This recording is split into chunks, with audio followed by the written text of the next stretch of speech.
नमस्कार, SBT news में आपका स्वागत है। पेश है 5 अप्रैल बुधवार दोपहर 1:15 राजस्थान की बड़ी खबरें। कल 6 अप्रैल को भारतीय जनता पार्टी के स्थापना दिवस को भव्य रूप में मनाने की तैयारियां प्रदेश भाजपा में जोरों से चल रही है। राजस्थान प्रदेश भाजपा मुख्यालय से लेकर जिलों और मंडल स्तर पर भी भाजपा कार्यकर्ताओं की ओर से स्थापना दिवस के मौके पर अलग अलग कार्यक्रम आयोजित किए जाएंगे। प्रदेश भाजपा मुख्यालय में जहां नवनियुक्त अध्यक्ष सीपी जोशी, विधानसभा में नेता प्रतिपक्ष राजेंद्र राठौड़, उप नेता प्रतिपक्ष सतीश पूनिया, पार्टी के विधायक, नेता और कार्यकर्ता स्थापना दिवस कार्यक्रम में शामिल होंगे, तो दूसरी ओर स्थापना दिवस के मौके पर प्रधानमंत्री नरेंद्र मोदी का संबोधन भी होगा। प्रदेश के सभी 1127 मंडलों पर पीएम मोदी का संबोधन होना है। हर मंडल पर 100 कार्यकर्ता बैठेंगे और प्रधानमंत्री का संबोधन सुनेंगे। मार्च में बारिश ओलावृष्टि से कंट्रोल हो रही गर्मी अब अप्रैल के इस सप्ताह से बढ़ने लगेगी। अगले सप्ताह 14 अप्रैल के बाद राजस्थान के कई शहरों में दिन का तापमान 40 डिग्री सेल्सियस के पार जा सकता है। तेज धूप का सामना करना पड़ेगा।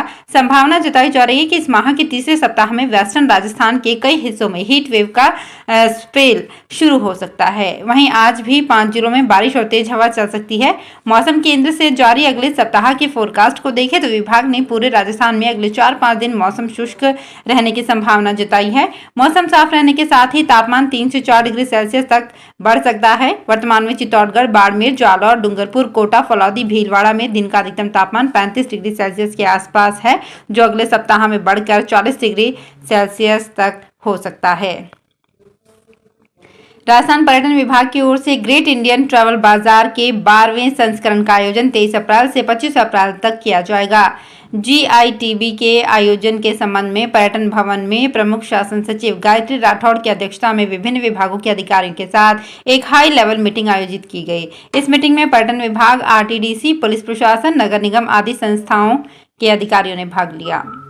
राजस्थान के सीएम अशोक गहलोत के जैसलमेर आने का प्रोग्राम स्थगित हो गया। स्थानीय प्रशासन व कांग्रेस नेता तैयारियों में लगे हुए थे, लेकिन सीएम अशोक गहलोत को कोरोना के हल्के लक्षण नजर आने पर डॉक्टरों ने आराम करने की सलाह दी है। सीएम गहलोत ने ट्वीट कर इसकी जानकारी दी। वहीं कैबिनेट मंत्री शाली मोहम्मद ने भी इसको कंफर्म किया।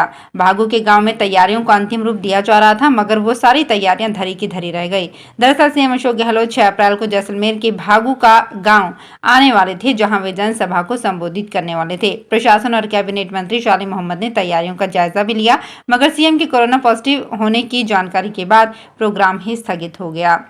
बीकानेर शहर में जगह जगह सड़कों के किनारे और चौक चौराहों पर रखे डेयरी बूथों को अब व्यवस्थित किया जाएगा। दरअसल नगर निगम मनमर्जी से डेयरी बूथ रखने की जगह तय कर देता है, जिससे यातायात में भी बूथ बाधा बनते हैं। इन सब समस्याओं के समाधान के लिए मंगलवार को संभागीय आयुक्त नीरज के पवन ने डेयरी बूथों के लिए गाइडलाइन जारी की है। इसके तहत अब डेयरी बूथ का संचालन केवल स्वीकृत लोकेशन पर ही करने दिया जाएगा। प्रतापगढ़ जिले में 1 अप्रैल से समर्थन मूल्य पर चना और सरसों की खरीद केंद्र स्थापित किए गए हैं, लेकिन पंजीयन के बाद किसानों को टोकन नहीं मिलने से अभी खरीद शुरू नहीं हो पाई है। जिले में समर्थन मूल्य पर 1 अप्रैल से चना और सरसों की खरीद के लिए राजफेड को अधिकृत किया गया है। इसके लिए अरनोद, छोटी सादड़ी और प्रतापगढ़ क्रय विक्रय सहकारी समितियों की ओर से व्यवस्थाएं की गई है। किसानों ने 22 मार्च से पंजीयन कराना भी शुरू कर दिया है, लेकिन खरीद केंद्रों पर चना और सरसों की खरीद अभी तक शुरू नहीं हो पाई है। चुनावी साल में अचानक दोनों प्रमुख पार्टियों में मची हलचल आम लोगों का भी ध्यान खींच रही है। मात्र 4 दिन के अंतराल में दोनों पार्टियों के दोनों मुखियाओं की चित्तौड़ यात्रा की कार्यक्रम बनना बहुत कुछ कहने जैसा है। भाजपा प्रदेशाध्यक्ष बनने के बाद सांसद सीपी जोशी पहली बार 1.5 दिन के लिए घर आए। इसी बीच नवनियुक्त नेता प्रतिपक्ष राजेंद्र राठौड़ का भी आगमन हो गया। इधर कांग्रेस में CM Ashok Gehlot, PCC chief और राजस्थान राष्ट्रीय महासचिव की प्रस्तावित यात्रा को लेकर हलचल है।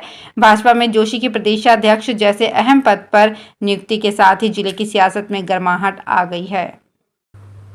उदयपुर के सलमपुर थाना स्थित क्षेत्र में पैंथर का मूवमेंट पता करने पहुंची पुलिसकर्मी और उनके बच्चों पर मधुमक्खियों ने बुरी तरह से हमला कर दिया।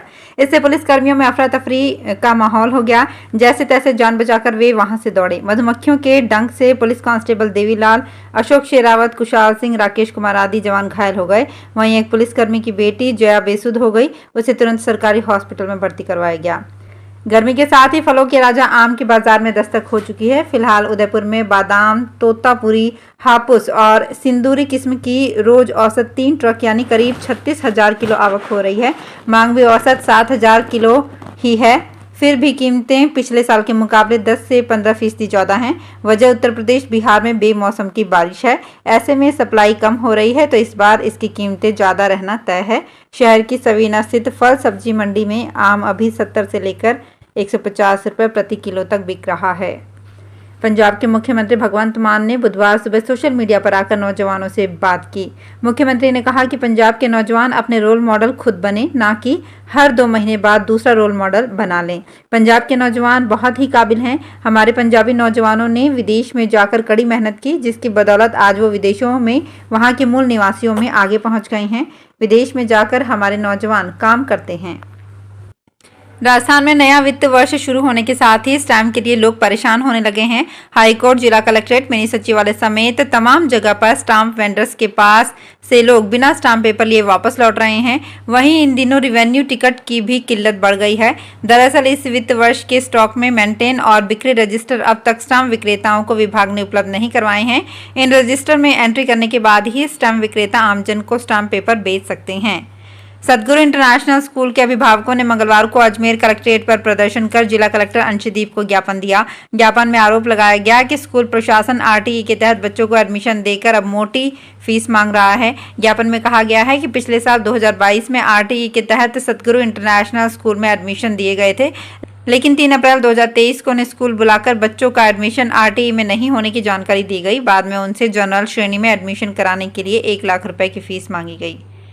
सीकर के सावली रोड पर स्मृति वन में जल्द ही जयपुर के सेंट्रल पार्क की तर्ज पर आधुनिक जॉगिंग ट्रैक बनाया जाएगा। आज सीकर विधायक राजेंद्र पारिक, नगर परिषद सभापति जीवन खान ने सुबह ट्रैक का शिलान्यास किया। इसके अलावा एक फॉगिंग सिस्टम भी लगाया जाएगा, जिससे कि ट्रैक पर नमी रहे। विधायक पारिक ने बताया कि साल 2010 में 189 हेक्टेयर में बने सीकर के स्मृति वन में हजारों की संख्या में लोग मॉर्निंग वॉक करने आते हैं। ऐसे में उनकी सुविधा के लिए पार्क में 2-3 तरह की मिट्टी से 4 किलोमीटर का आधुनिक जॉगिंग ट्रैक जयपुर के सेंट्रल पार्क की तर्ज पर बनेगा। छत्तीसगढ़ के रामानुजगंज से कांग्रेस विधायक बृहस्पत सिंह का एक वीडियो सोशल मीडिया पर मंगलवार रात से वायरल हो रहा है। इसमें देख सकते हैं कि भीड़ के बीच विधायक ने बैंक कर्मचारी का कॉलर पकड़कर 2-3 तमाचे जोड़ दिए। इतने में मन नहीं भरा तो घूसे भी चला दिए। विधायक सुरक्षा कर्मियों के रोकने पर भी नहीं रुके। बताया जा रहा है कि किसानों के भुगतान की बात पर विधायक भड़के थे। विधायक की इस करतूत के विरोध में बैंक कर्मचारियों ने हड़ताल कर दी है।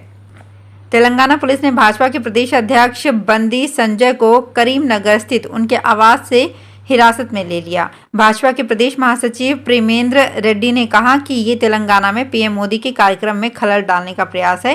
प्रदेश महासचिव के मुताबिक पुलिस ने भाजपा प्रदेश अध्यक्ष को अवैध रूप से गिरफ्तार किया है। रेड्डी ने कहा कि इसके विरोध में भाजपा गुरुवार को प्रदेश भर में विरोध प्रदर्शन करेगी। तो फिलहाल इस बुलेटिन में इतना ही। फिर हाजिर होंगे कुछ और बड़ी खबरों के साथ।